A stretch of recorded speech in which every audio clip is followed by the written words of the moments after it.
Gracias. Para comenzar ahora estoy bastante más tranquilo porque yo pensé originalmente cuando me dijeron que tenía 6 minutos 40 para hablar, pensé que era porque no les había gustado el título de mi presentación, entonces me dijeron me habían dado un pedacito bien chiquito para hablar. Pero bueno, la verdad que lo que quiero compartir en este espacio son algunas ideas apenas para poder ayudar a evitar el fracaso. Y de hecho creo que esto viene perfectamente a continuación de lo que decía Álvaro. Creo que todos tenemos una concepción de qué es éxito y qué es fracaso. A mí me gusta definir el éxito específicamente como una consecuencia de cómo somos capaces de administrar el fracaso. Fracaso podría ser un examen que perdemos, fracaso podría ser un 1-0 abajo, fracaso podría ser un negocio que no salió, fracaso podría ser un papelón en el pechacucha y no estoy tratando de cubrirme con esto.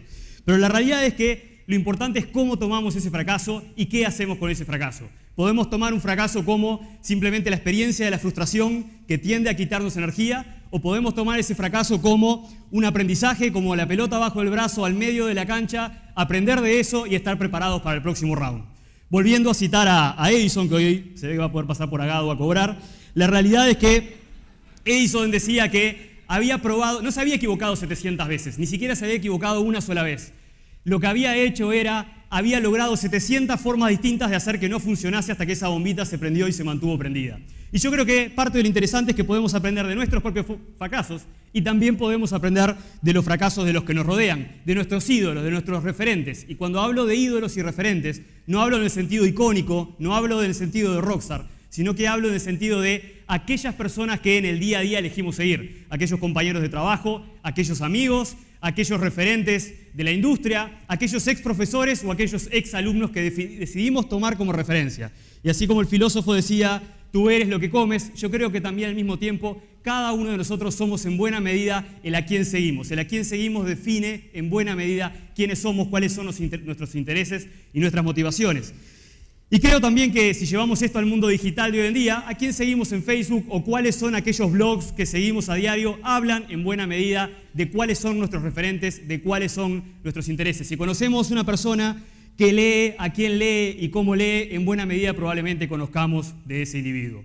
Creo también que en buena medida cuando elegimos a esos referentes, pensamos en esos referentes en términos de no solamente si son extraordinarios programadores, extraordinarios diseñadores, muy buenos creativos o brillantes financieros, sino que lo que realmente hace a esas personas diferentes para que los elijamos como referentes es aquellas capacidades que los destacan, lo que podemos denominar soft skills o propiamente su actitud. Y cuando hablamos de soft skills, podemos hablar de aspectos como desde habilidades de comunicación hasta las capacidades de automotivarse, autogenerarse energía o plantearse grandes desafíos y tener la tenacidad y la perseverancia para poder ir tras ellos. Creo también que en esto de los soft skills y la actitud, esos son los aspectos que realmente marcan la diferencia y que hacen que un profesional se destaque sobre otro. Pensemos en nuestros referentes y pensemos cuáles son aquellos aspectos que visualizamos que los destacan desde el resto. No son solamente el ser un buen profesional, eso es la base, sino que los soft skills y la actitud es lo que realmente marca la diferencia. Y creo que un aspecto también sumamente relevante es, a mí me gusta decir que a veces hay que ponerte el zapato aunque te quede grande. Y este creo que es el camino más efectivo en términos del desarrollo profesional. Es decir, cuando llegamos a un escalón determinado y somos muy buenos en eso, ¿cómo nos marcamos el siguiente escalón? ¿En qué dirección nos marcamos ese siguiente escalón? Y muchas veces, obviamente, eso significa un esfuerzo de cómo vuelvo a pasar a ese siguiente escalón. Y creo que esa es la forma más efectiva de crearse oportunidades hacia adelante. Me gusta ver el escenario de pensar en crear mis propias oportunidades versus, si se quiere, el modelo más tradicional y típico de sentarme a esperar que esas oportunidades simplemente sucedan. Creo que cada uno de nosotros tenemos que armar nuestro propio camino.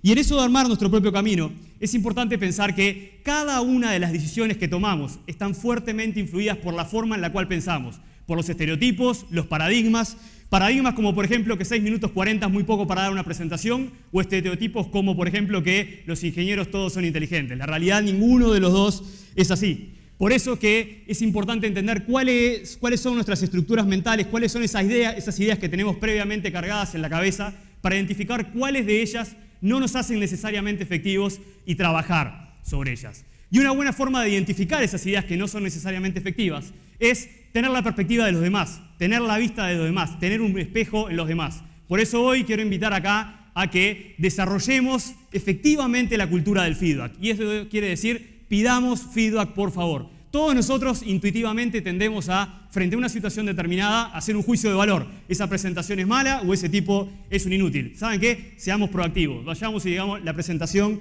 no me gustó por esto. Vayamos y démosle la oportunidad al mismo tiempo de que nos abramos a una respuesta en ese sentido. Y el feedback requiere una actitud en las dos direcciones, una actitud bidireccional. Como decía un gran referente en términos de la conducta, Gordon Schonwell, o también denominado Alf.